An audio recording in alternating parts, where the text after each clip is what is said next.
আসসালামু আলাইকুম। আপনারা সব কেমন আছেন? আশা করি ভালো আছেন। আলহামদুলিল্লাহ আমিও ভালো আছি। আজকের রেসিপি মশলা ফিশ ফ্রাই। আমি এখানে তেলাপিয়া মাছ নিয়েছি, আপনারা যে কোনো মাছে নিতে পারেন। তেলাপিয়া মাছটা এবার আমি 1 চামচ ভিনেগার,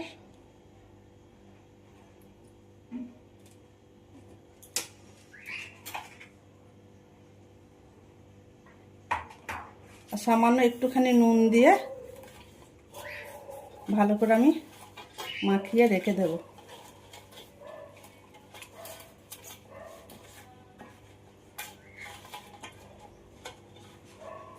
মাছটা ভালোই বড় আছে বন্ধুরা, কিন্তু কত গ্রাম আছে সেটা আমি জানি না।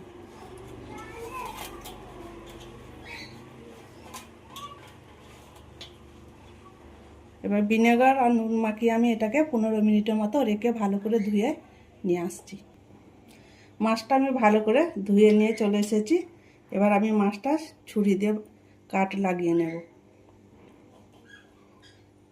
ঠিক এইভাবে কাছে কাছে কাট লাগিয়ে নিচ্ছি।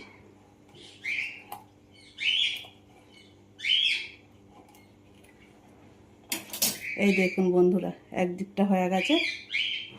এবার ওপর দিকটাও আমি ঠিক একইভাবে কাট লাগিয়ে নিচ্ছি। ঠিক এভাবে আমি কাট লাগিয়ে নিয়েছি দুদিকই, যাতে করে তেল মশলা ভালোভাবে ঢুকে যায় বা খেতেও খুবই ভালো লাগবে। এবার আমি মাছটাকে মশলা মাখিয়ে নেব।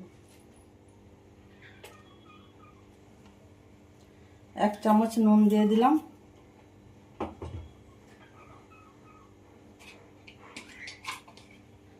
আদা রসুন বাটা দিলাম 1/2 চামচের মতো, আর অর্ধেকটা লেবুর রস আমি মাছটার মধ্যে এভাবে দিয়ে দিচ্ছি।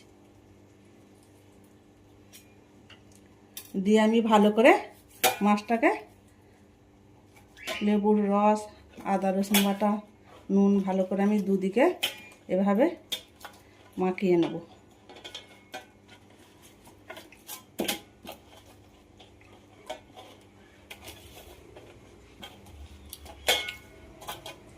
এই পেটের দিকে ভিতরে আমি এভাবে মশলাটা ভালো করে ঢুকিয়ে মেখে নিচ্ছি।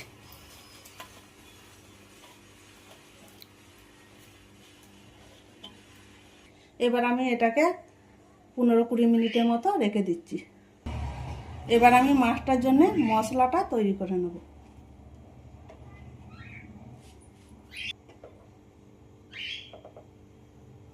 হাফ চামচ হলুদ গুঁড়ো দিয়ে দিলাম,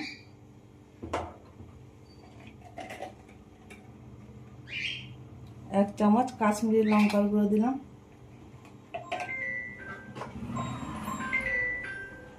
ধনে গুঁড়ো দিয়ে দিলাম 1 চামচ, জিরে গুঁড়ো দিয়ে দিলাম হাফ চামচ। মাছের নুন দেওয়া আছে, তাই আমি মশলার পরিমাণে খালি নুন দিলাম একটুখানি। গরম মশলা দিয়ে দিলাম আমি হাফ চামচের মতো,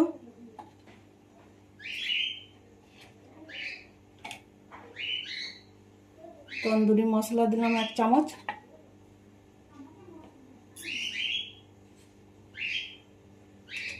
টক দই দিয়ে দিলাম 1 চামচ,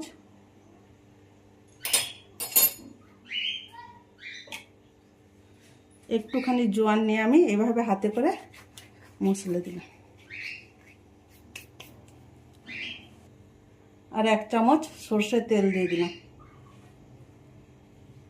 দিয়ে আমি ভালো করে মশলাটা মেখে নিচ্ছি।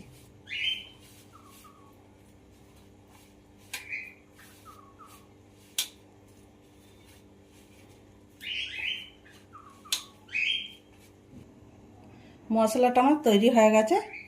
এদিকে মাছটা আমার 20 মিনিটের মতো হয়ে গেছে। এবার আমি মাছটায় মশলা মাখিয়ে নেব। এবার মাছটা আমি ভালো করে মশলাটা মাখিয়ে নেব। যেগুলো কাট লাগিয়েছি সেগুলো মশলাগুলো আঙুলে করে এভাবে ঢুকিয়ে ঢুকিয়ে মশলাটা মাখিয়ে নিতে হবে, যাতে করে ভাজলে মাছটা খেতে খুবই ভালো লাগবে।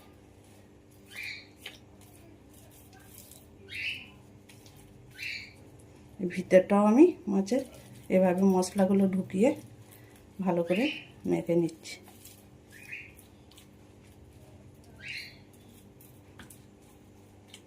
একদিকটা হয়ে গেছে বন্ধুরা, এবার এই দিকটা আমি ঠিক একইভাবে মশলাগুলো মেখে নেব।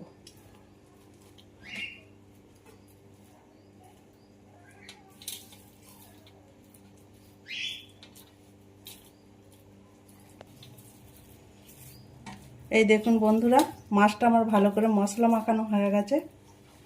এভাবে পেটের ভিতরেও আমি ভালো করে মশলাটা মাখিয়ে নিয়েছি, যাতে করে ভাজার পর খেতে খুবই ভালো লাগবে।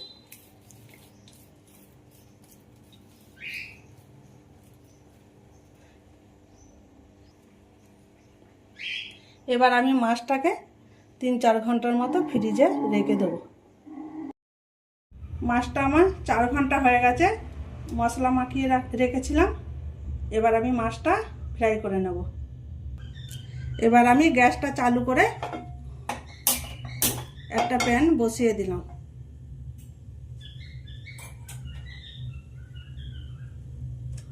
প্যানটা গরম হয়ে গেছে, এবার আমি মাছটা ভাজার জন্য তেল দিয়ে দিলাম, পরিমাণ মতো সাদা তেল।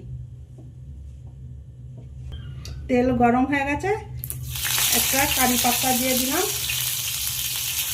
একটুখানি মেথি দানা দিয়ে দিলাম,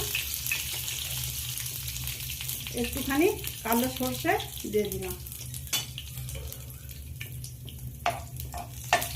হালকা আমি নাড়াচাড়া করে নেব। এবার আমি মাছটা দিয়ে দিলাম।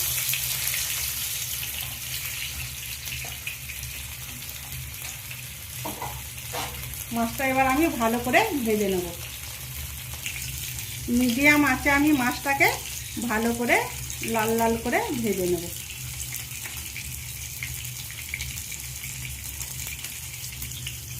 একদিকটা ভাজা হয়ে গেছে, এবার আমি মাছটা উল্টে দিলাম,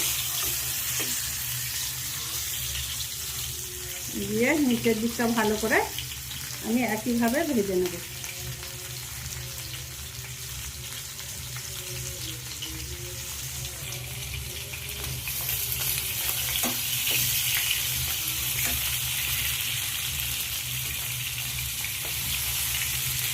মাছটা আমি খুব ভালো করে ভেজে নিচ্ছি। মাছটা আমার খুবই ভালো করে ভাজা হয়ে গেছে, এবার আমি তুলে নেব।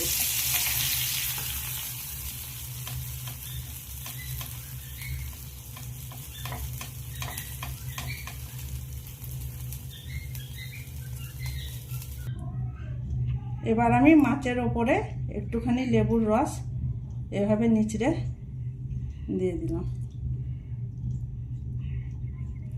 মশলা ফিশ ফ্রাই রেসিপি যদি আপনাদের ভালো লাগে, লাইক, সাবস্ক্রাইব, কমেন্ট করে আর আমার সাথে থাকবেন।